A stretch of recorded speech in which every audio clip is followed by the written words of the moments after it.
Good afternoon and happy Monday. My name is Danielle Horace, and I'm so excited to welcome you all back to the More Than School Fireside Chat powered by Rise. We call this series More Than School because we believe that a public education in Idaho really is so much more than classrooms or curriculum or standardized tests. Really, our public schools prepare students to far beyond the classroom. And even more importantly, our public schools provide equal opportunity for all Idaho children to thrive and reach their potential. So, the role of an educator, well, that's a hard job, folks, even in a normal year. This year, well, it hasn't been really a normal year, has it? So, we're going to talk more today with a couple of folks about how the last year has been particularly challenging in the education world. We know the expectations are high, the stakes are even higher, and the resources are low. And the one thing that's really constant is that educators are resourceful, they're nimble, they're creative, and really they've bridged the gaps that exist in our system to help all kids succeed. Bet all of us can remember one or more teachers who made a difference in our lives, someone who took the time to tutor us, encourage us, help us get past hurdles, and help us find the open doors to our future. You're going to meet two such educators in just a few moments. But before then, I want to introduce you to my colleague, Dr. Don Corley. Don is the recently retired superintendent of Boise Public Schools. He retired there after serving a whopping 38 years as a public school educator. So Dr. Coverley knows this stuff that you'll be hearing about today. So now he is the current CEO of RISE, Treasure Valley Education Partnership. So Don, welcome, and thanks for joining us today. Thank you. And I am the co-CEO with Danielle. It was a very nice introduction. I really appreciate it. Thanks. So we have done 4 episodes of these interviews, and those 4 were with 2 each with the superintendents of Boise and Kuna, and then 2 with the superintendents of Mountain Home and Caldwell, talking about issues in education in our state. And now I thought after those 4, which we learned a lot about the views of superintendents in the state, it'd be really important to visit with a couple of educators. These 2, Sonia Galaviz teaches at Garfield Elementary in the Boise School District, and Levi Cavener at Ridgeview High School over in the Vallivue School District. They're obviously fine educators and keep their eye on the politics and what's going on outside their classrooms in their districts and at the legislature. So we thought we would spend a few moments with these guys just seeing what they're thinking. What are we, you guys? Sonia, what are we, 2 weeks away from the end of the school year? Yep, we're done at the end of next week in Boise. Holy cow, same in Vallivue?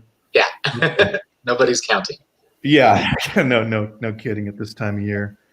So I know that our viewers would be interested to know a little bit about your backgrounds. I'm always interested in, where our interviewees grew up, where they went to school, how they became interested in teaching. Was there somebody influential that inspired you to do so? So Levi, why don't we start with you? Tell us a little bit about your background. Yeah, I'm a 3rd-generation Idahoan. I grew up here in the Treasure Valley, went to college here at Levi. So just through and through Idaho kid.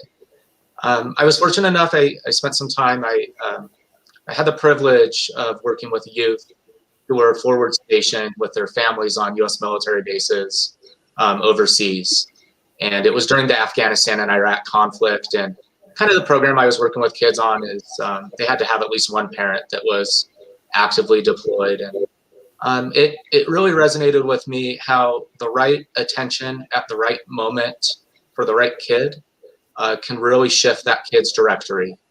And I wanted to continue doing that. And unfortunately, the job I was doing couldn't become a professional career. And so I chose a career in teaching where I get to do that every day. And has your entire career been in Vallivue School District? Yeah, it has. I've rooted myself down here. Yeah, so talk a little bit about that. What did you start out? Do I remember special ed or something in your background? Yeah. So I am the classic cliche of the millennial who graduated during the financial crisis of 2008. Oh, okay. my bachelor's was in social studies and English. But coming out of that financial crisis, there was 0 teaching jobs available. And luckily I had an administrator who gave me an opportunity to go into the resource. And I'm really, really glad that I spent some time with those special education students. It taught me a lot about empathy and patience. Mm-hmm. I'm really, really glad I had that opportunity. But yeah, since then I've shifted over to my original intent, which is social studies. So. Okay, and you're at Ridgeview High School. Yeah. And before this interview, we were talking a little bit about the fact that that area of the Vallivue School District is just growing like crazy. Yeah, so for anybody who hasn't been over to the west side of the valley lately, it's worth the trip out. You know, we're I believe, as far as a percentage, the fastest growing district in the state right now. And if you drive out to the west side, you'll see that how quickly the farmland is becoming developed. And I think we're in the situation right now that West State has been in for about the past 20 years of exponential growth and bonds and this super majority idea of getting the new facilities for the new population of students that's rapidly moving in. Very difficult to get 2/3 on a vote for sure. So, well, Sonia, how about you? I know you teach at Garfield. And I know a little bit about your background. Can you tell the viewers just a little bit about, aren't you from Northern Idaho originally?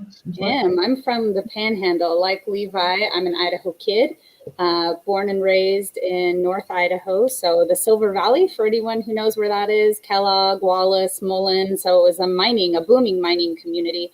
And my daddy was a miner. And so I grew up there and came down to Boise in the mid-90s to go to school and stayed. And so my heart is in Idaho for sure. And I did not think I was going to be an educator. I thought for sure I would be a lobbyist. I have an affinity for the underdog, and I thought I was going to go and change the world. And still am, hopefully, but just in a different way. Just different life paths took me to education, and I had to like pray on it and think on it and what is it that I wanted to do with my life. And there I felt a strong pull, a call to the classroom. I had the good fortune of helping at a migrant labor camp out in Caldwell, Farmway Village, and I ran their summer library and working with kids and reading with kids and doing family literacy with the Latino population out there.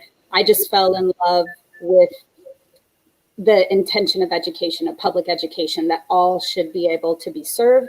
Everyone has a right to an excellent education. And so next year will be year 20, Don, in public schools. So, yeah. How many years? Well, congratulations. So Sonia, you're teaching 5th graders, right? That's correct, yep. And is that the only grade you've taught? Seems like you've taught other grades. Yeah, I've taught all in elementary. So I started in kindergarten, have taught 2nd grade. My bachelor's degree was in bilingual education and language acquisition. So I've taught English language learning classrooms. I taught down in the Magic Valley, really cut my teeth on education in Nampa, and now I'm in the Boise School District. Okay. So I've been around several grades in elementary and then teach at the university as well. And that ELL background has come in handy both in Nampa and at Garfield as well. Big time. Yeah. In Nampa, about half of my babies were Latino. So I had a strong Spanish-speaking population. And here at Garfield, I have 5 languages spoken in just my classroom, and we have a little over 20 languages spoken at Garfield. And in the Boise School District, we have over 100 languages represented in various schools across Boise.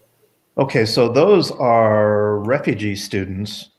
For the most part. It seems to me like when I left the Boise district, it was half Latino and then half refugee kind of population. Is that the way it looks at Garfield as well? Yeah, refugee, new to country, and some immigrants, right? So some coming in from Central America, South America, Southeast Asia, but we have refugees from the Middle East, from Africa. So yes, various reasons that bring folks here to Boise, but a beautiful tapestry that I'm proud to be a part of. Oh, that's awesome. And so, but you have the added then responsibility at Garfield, for example, and at other schools that have refugee populations. A lot of those kids are illiterate in their own language, they don't read or write in their own language when they get here. And so it's an additional step to get them reading and writing in English. Yeah, you've got to have trained educators and folks who know how to provide different support for various levels of literacy in their anchored in their heart language. So we're fortunate in Boise to where we have a couple dual language schools that can help support our native Spanish speakers. But as far as being an EL designated school like Garfield, we are serving multiple languages. So we have a lot of support, a lot of additional staff and programs to help these kiddos be successful in English as quickly as possible. Okay. And I don't want to take too much time on this. Levi, you're just sitting there, but I want to ask one more question, if you don't mind. I think Garfield is a community school, elementary school in Boise. Can you tell the viewers what that means? You bet. So there are 6 community schools in the Boise district, and the heart of a community school is that you need to serve the entire family and work in partnership with the community to meet the needs of the child and the family. And so some services, it becomes like a one-stop shop. So some services that push in are mental health services, different medical services, dental vans, doctors, come on site. We serve adults and the families through different classes, nutrition, health and fitness, English language learning classes. We have a community school coordinator on site who is helping with housing issues, utility issues. So it's really that holistic view of education, and that we are able to serve the family. And we believe that by lowering that stress a little bit, by providing some assistance and having it be the heart of the community that in the population that we serve, our families can better build a relationship with schools, and then maybe have a little bit of extra time and energy for those that struggle to worry about Juanito's homework, to worry about, the school play that's happening next week. And so we really embrace the whole family as a community school framework. Right. And to me, like Garfield has a few homeless kids too. We do. So we serve our homeless population who are either homeless or living, even if they're couch surfing. So there's McKinney-Vento Act, which we need to broaden our concept of what homelessness means. It could mean that they are dual and triple families living in one particular household. So they get additional services as well.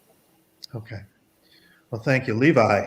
So Vallivue, in addition to being the fastest growing school district, has a significant population of low-income kids, different ethnicities, special ed, et cetera. Can you talk a little bit about that from the perspective of your district and your high school? Yeah, we share some of the same challenges that Sonia was talking about, just in terms of our migrant population. Obviously, agriculture out here on the west side of the valley is a big deal. And so we see a seasonal population of families who typically come at the same times every year, but then also leave. And so, you're constantly trying to address, this literacy gap or missed content as these families travel around. And of course, no fault of the own of the kids. This year's been particularly challenging because of the pandemic. A lot of these normal employment opportunities that were seasonal didn't necessarily happen, or maybe they happened at different times, or they didn't last as long as it otherwise would. And of course, these aren't just migrant kids. These are also just our regular students who also had these same challenges this year, right? Right. Parents who lost their job, got hours cut. We've seen a lot of, especially at the secondary level, of students stepping up. I mean, to be honest, our high school kids really were our essential workers, right? When we both dismissed, I'd say the bulk of our students went out and, found employment, in some cases out of necessity because the family needed the income. In some cases, just as a teenager wanting to get their first job, right? And have money in the pocket. But it's brought all sorts of new challenges, especially as students, just depends on their individual scenario. Like I said, some of them, the income is mandatory for the household. So prioritizing, the workplace over, the school.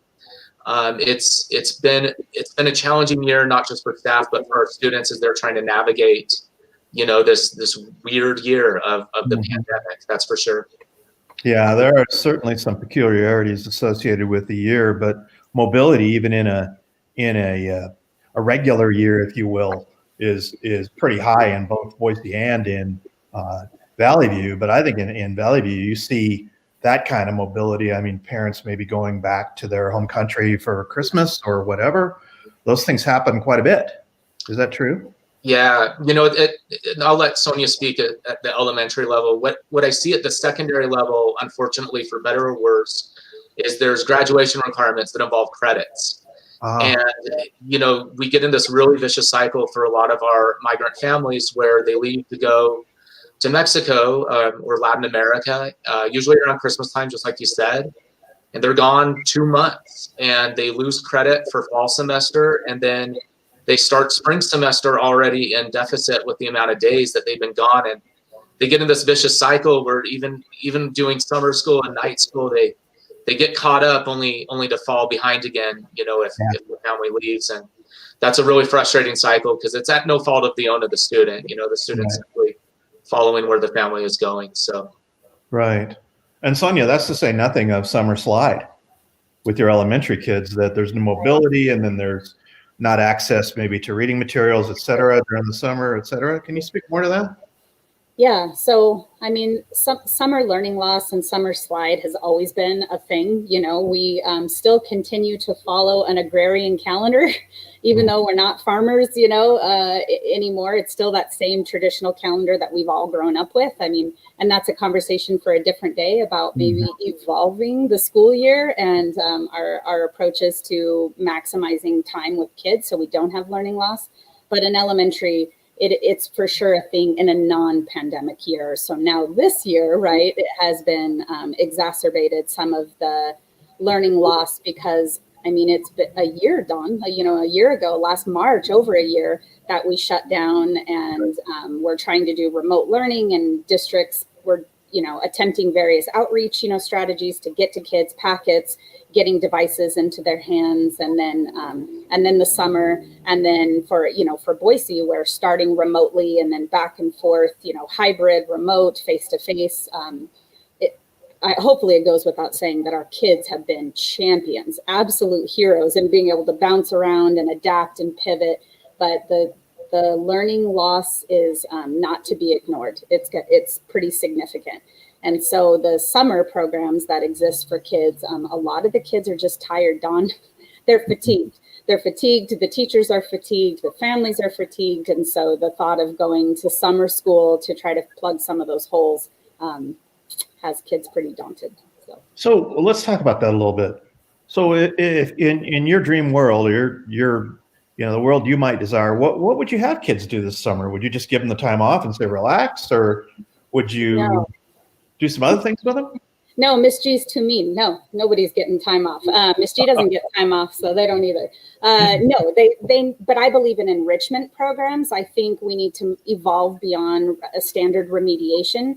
So if we could have programs that are highly engaging, enticing to students, my heart and my dissertation and my work here at Garfield has really been STEM and bringing STEM opportunities to vulnerable populations.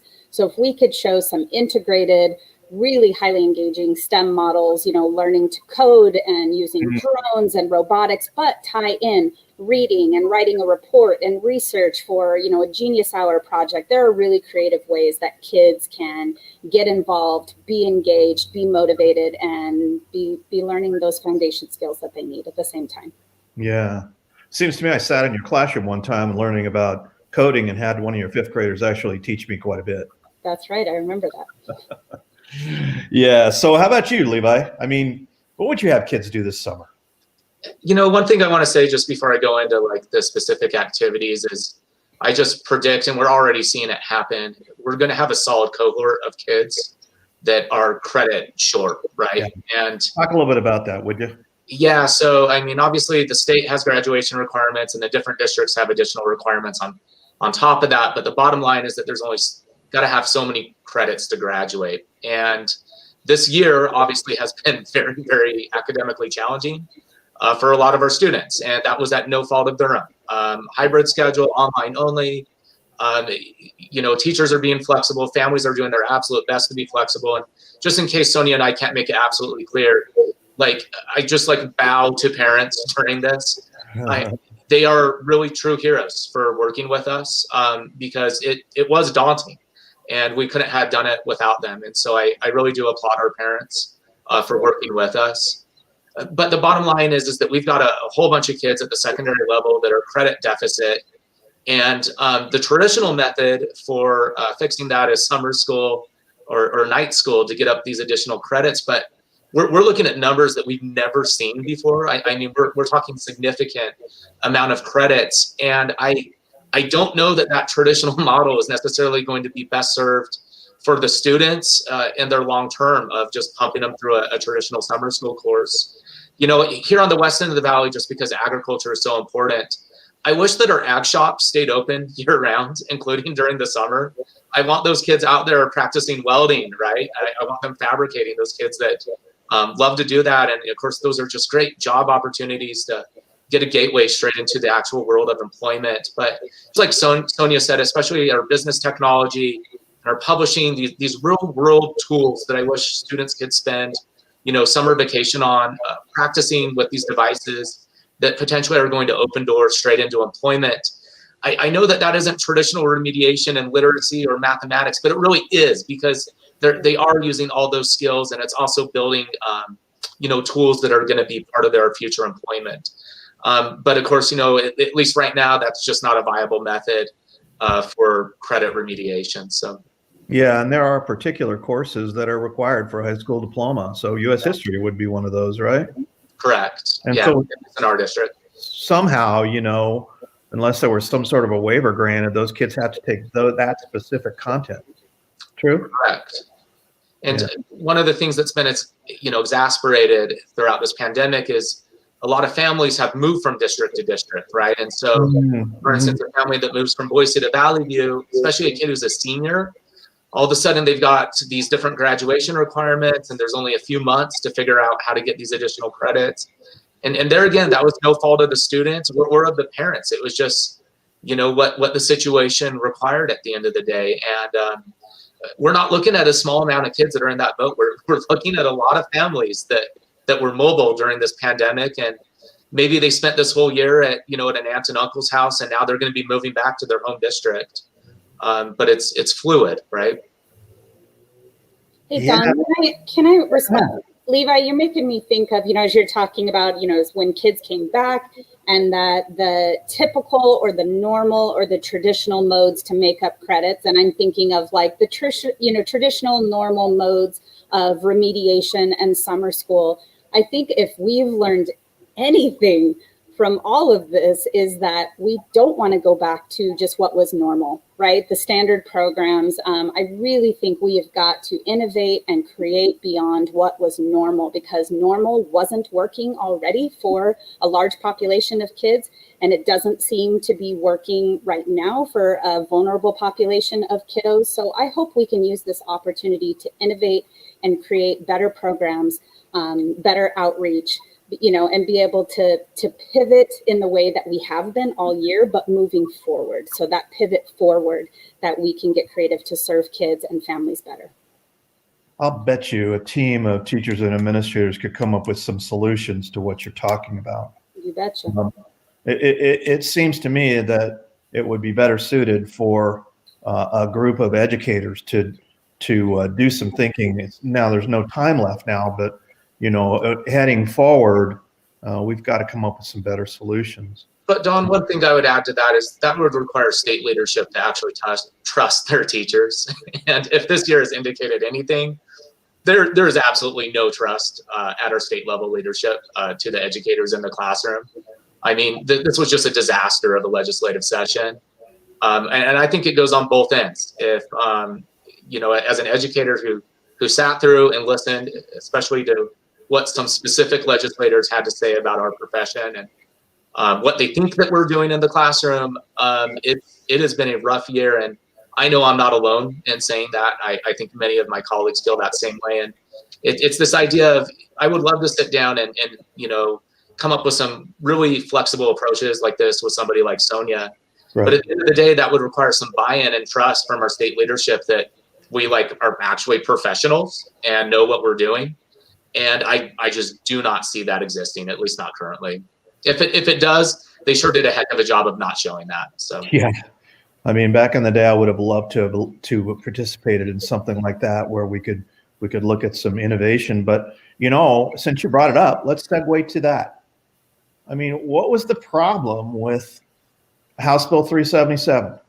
I mean, we've all educated. I mean, I've heard more discussion about that one bill than anything during this session. And believe me, there were some other things that I thought were injurious to teachers.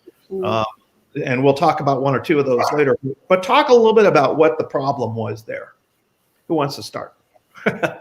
I'll start. I think what was really dangerous about House Bill 377 is that it was built on false narrative, positioned teachers as villains, completely misguided information, anecdotal at best, and hearsay, conjecture, and then when pressed for actual evidence of cases where critical race theory had run amok, which was at the heart of House Bill 377, was that indoctrination and Marxist ideology was being forced at our students when they could not cite one case of it actually happening. Not one school board had gone to lawmakers or the Idaho State Board of Education complaining. There had been no formal complaints with our evaluation, processes or local administration or our local boards who are elected to govern over our local schools. So none of these things had happened, yet a bill was written and tied to the funding of K-12. And that is the proverbial camel's nose in the tent, is that it's allowed a really dangerous bill, a precedent to be set, but tied to our funding, Dawn. So our funding, K-12 funding, the salaries, over $1 billion budget was being held hostage in order to get this critical race trailer added to it. And so it put us in a sticky spot. Salaries were not able to be negotiated. Negotiations were stalled in multiple districts. It made teachers really nervous about, like, how do I teach history then? How do I have a really critical conversation with my students to evoke thought and develop evidence and reasoning to be able to support their claim XYZ? It was a hot mess and a dangerous precedent, I think, to set in Idaho. So let me ask both of you another question. Levi, I want you to comment on this as well. But back in the day, we had a superintendent who solicited comments from citizens during the Luna Laws time.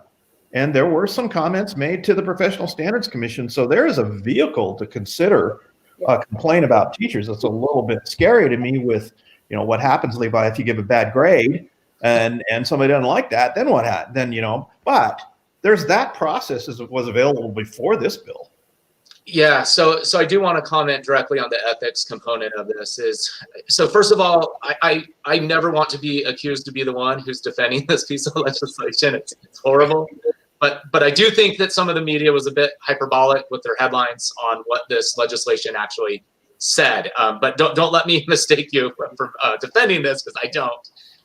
As a social studies teacher, to be honest with you, I don't think it's going to change a lick of what I teach, but I'm a confident veteran, and I say if somebody wants to come at me for teaching what's actually real history and not a revisionist story of what right-wing fanatics in Idaho would like to be taught in the classroom, then whatever. But here's the reality, just like you said, Don, is in Idaho, the Professional Standards Commission, which is the ethics commission for teachers, and in Idaho, you don't even have to go to your local school board to file a complaint against your teacher. You just go straight to the Standards Commission at the state level. And here's the deal, and in all likelihood, any teacher that's doing what they're supposed to be doing, that complaint's going to go nowhere. But just the fact that that exists, especially for families that may not understand what this legislation says, or families, to be honest, that are just vindictive and just want to, throw a teacher out there just for the kicks and giggles of it.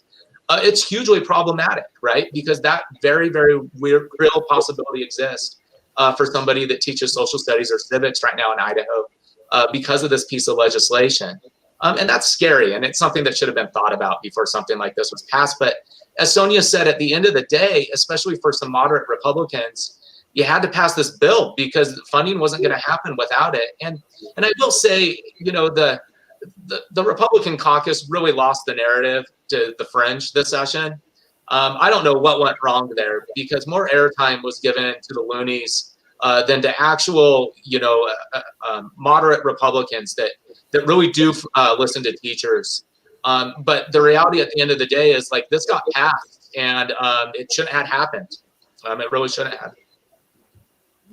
Yeah, I want to go at this a little bit more. So I know that Vallivue and Boise both, I'm going to talk about secondary curricula here, have advanced placement curricula in a number of areas. Boise's got like 30 advanced placement courses. That's a national curriculum that was developed to provide challenge for kids. And I know a lot of regular curricula in different school districts emulate portions of the AP curriculum. And I always thought, well, that's a view of U.S. history, for example, that basically has to have national approval behind it. And so how do you get from there to trying to influence students to think a certain way? How about the fact that we teach them U.S. history and they can have discussions about their interpretations of particular things? Levi, can you answer that? Yeah, I think that assumption is that teachers are teaching facts in the classroom. And I guess our legislature doesn't think that that's true, or maybe our legislature prefers us to teach things that aren't true. I don't know. But you're exactly right, is that this curriculum at the AP level within social studies, and there's quite a few AP exams within the social studies, it's a national curriculum, and it's fact-based. It's rooted in these things called primary sources, and it's using all these methods that we're supposed to be teaching kids, like the inquiry, using valid, non-biased data sets. To me, it's almost as if the legislature believes that somehow a plane flew from the Soviet Union with Marxists and communists and then just deposited them into every social studies department in Idaho. It's ridiculous, this notion of what's being taught and that they believe is actually happening. Well, go ahead. I think it speaks to the larger challenge that our lawmakers and the movers and shakers in the Capitol building don't know what's happening in public schools. And so that is the heart of it. I mean, is to take anecdotal or, Facebook narrative that's being circulated by whomever and taking that as gospel and writing bills and really scary legislation where the majority of your comments were teachers were like, whoa, like, that's not what happens. Like, please come see how we teach and how we, engage students in critical discussion and dialogue. And so that's the bigger issue for me. So anyone watching here or, viewing later, or any lawmakers that have, heard us in this meeting speak before, I would encourage you to get into a public school and actually see what is being taught, how it's being taught, how we serve kids, and how we have evolved curriculum over the years. There's nothing I teach that I would hide to the public. It is an open book. It is an open door. I know that goes for Levi as well. Please come see what we're actually doing. I would ask that you would gather evidence and use your own eyes and observations to justify the laws that you're, passing through each legislative session. Right. And I think 377 is essentially a clarion call that you need to get into classrooms and see what's going on. Absolutely. You visit U.S. history classes across this state, and you're going to find that there's a lot of really good stuff being taught, the facts about the history of our country, and a lot of good discussions that legislators could join in on, I would think, if they wanted to come and visit. True?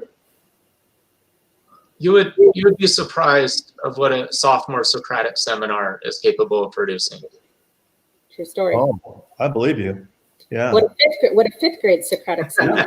My 10-year-olds would not have dared to turn in a claim evidence reasoning argument that was present on the Senate floor before it passed. They know better. They would know that there was not sufficient evidence and weak reasoning to prove their claim. They would not have tried. Not in Miss G's classroom. There you go. Well, on that note, there has been obviously a lot of criticism of teachers, and especially teachers unions. During this session, there was a bill to change the negotiations law from shall to may, and not require negotiations with teachers associations across the state. Can either of you talk a little bit about that? I sat at the negotiations table, and across from me were sitting a first grade teacher, a fourth grade teacher, a junior high teacher, a librarian. I don't know where these union thugs came from, but they certainly weren't at the table when I was negotiating. Like in our executive team meetings, we talk about things like class size, longer recess. I don't really know where the thugs are coming from. I think the most contentious point that maybe is pushed often is these negotiations at the end of the year. But to be honest with you, I found the relationship between the local association and the administration and the school board to be symbiotic. Everybody wants the best things for these kids, and we're all professionals in the room wanting the same thing.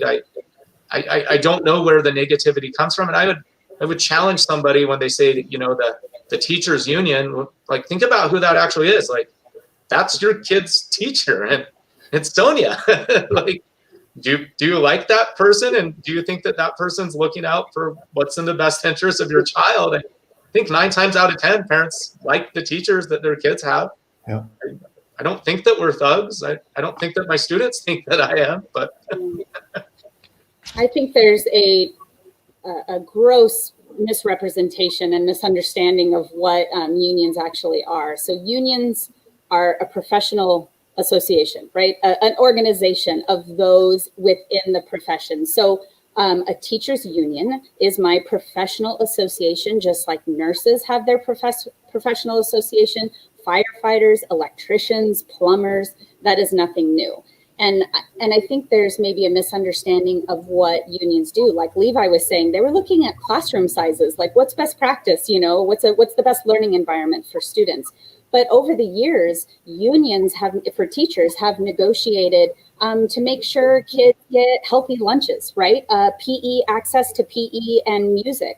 I remember, because I'm an Idaho kid, I remember my first grade teacher would take the crate out from under her desk filled with tambourines and slide whistles, and she was the music teacher. There was no separate teacher to allow her an actual prep. So part of what union negotiated was that, teachers need a secure, prep period to be able to plan and make copies, etc. So all those little like workday initiatives, in addition, salary and benefits, they are negotiating for what's best for the profession, which in education is what's best for kids. That is the heart of everything that we do and negotiate, is like, how do we make the classroom environment, the school system better for kids? And part of that is, talking about workday and salary and benefits for teachers. There's no, nefarious business going on in unions. We're teachers. So I am my school's building rep. I sit on the executive, board for my local association here in Boise. I serve, it's my time, it's volunteer, 100% of it. And I do it because I love this profession. I do it because I want my school to be the best environment for kids, and protecting me also makes me the best teacher for my babies. So unions are teachers. So next time you see those headlines that talk about unions, keep your child's public educator in mind, because that's who we are. You want to add to that, Levi? One other thing that just crossed my mind when that language came across is, can you imagine what negotiations would look like without collective bargaining?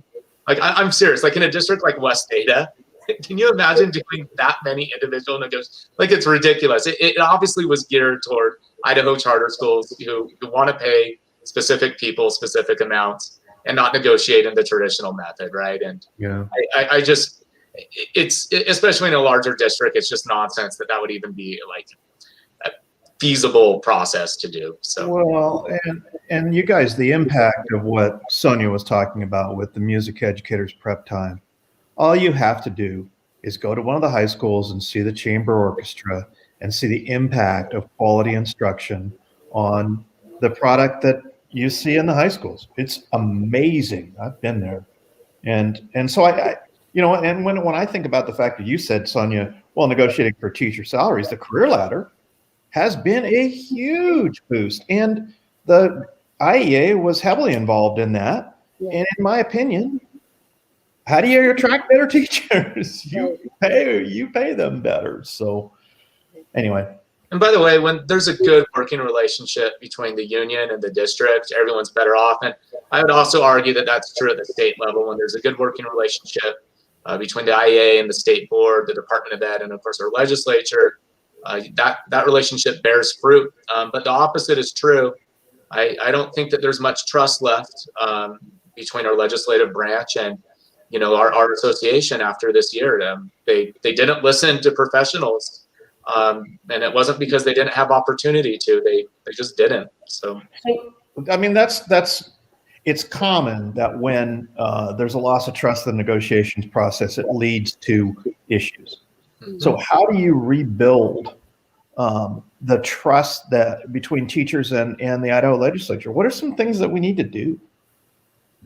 I know you guys weren't expecting this, but gee, me Christmas. Yeah, for me, it's that transparent nature that needs to exist between both parties. So I have an open invitation to any lawmaker that wants to come into my classroom and build a relationship with a public school teacher. I want them to see what we're doing. Their knowledge and them seeking to understand what my daily life is like, and for my children, for my students in this classroom, only makes them better at their jobs, right? So I invite those partnerships and that relationship. I would ask that we get ourselves on the same page. Like, what are the things that we agree upon?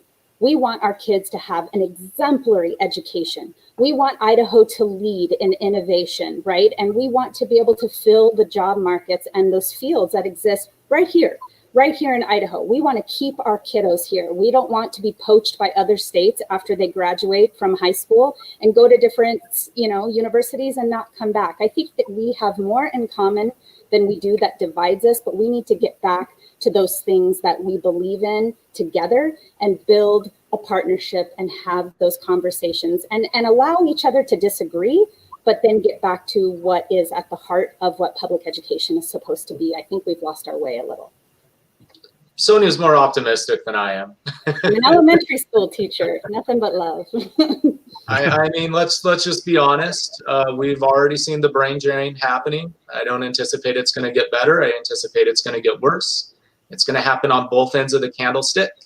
New teachers that are certified, given an opportunity to teach anywhere that they want. I don't know that Idaho is going to be the destination that a whole bunch of people want. On the flip side, you have new professionals, mid-season professionals, and the grass maybe starts looking greener elsewhere, not necessarily even because of income, but just because of treatment of you as a professional. I know I'm not saying anything that anybody doesn't already know. Teachers can move fairly easily from state to state. It's not that hard to get a new license. And, my estimation, the pendulum swung really hard. And it appears to be clinging, not swinging back the other way. And I would love to be optimistic like Sonia and say that we're going to fight our way out of this just like we fought out of the Luna laws. And that might be true. And hats off to everyone that does that. But I also don't think that you could be hard on a single professional teacher that decides to call it quits in the gem state and head elsewhere.